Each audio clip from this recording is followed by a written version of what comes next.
Peace and blessings in Islam. I want to do a short video today on the science of baptism. That's what I want to talk about right now. I'm going to talk about the Fourth Amendment in my video later.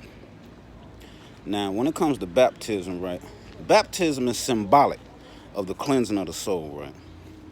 Now, if somebody takes you into a church building, which is what they do, they lay you in a coffin-like structure or swimming pool-looking thing.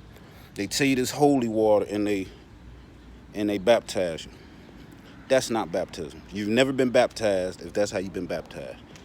Because if you're a Christian, a Jew, or whatever you is, when they get baptized in a lake or river. The only holy water on earth is the water God put on earth. You cannot let no man dressed in a suit take you into a building, lay you in a coffin or a swimming pool type structure and tell you you've been baptized. That's not baptism. That's never been baptism nowhere in history.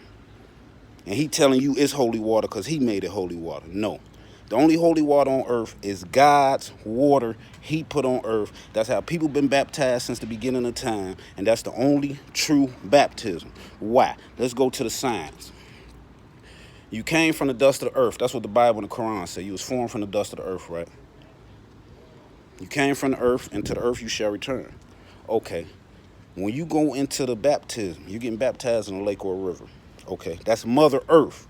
So you're going back in a water bag, not your human mother's water bag. You're going into Mother Earth's water bag. And then when they bring you up out of there, the first Adam was a living soul. The second Adam was a quickened spirit. That's how they go. That's baptism. It's science. You're going into the womb of Mother Earth, in the water, into her water bag. And then you're back, you're brought back up, spiritualized. That's baptism. And let's go a step farther.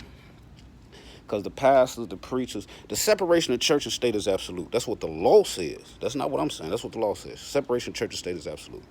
But all preachers, pastors, reverends, they go to a state-sponsored school to get licensed by the state to teach the religion that the state told them to teach in their school. That's not no pastor preacher. If the separation of church and state is absolute, then the only way you can be licensed to teach religion or whatever you is by a theocratic university, a religious university, not no secular school. And over here in the United States, you're saying the separation of church and state is absolute. That don't make sense, because you got to go to a state school to learn religion and get licensed. Then you got to go to the state and incorporate as a 501c3 to even teach religion. That makes absolutely no sense. That don't make no sense. And then you could tell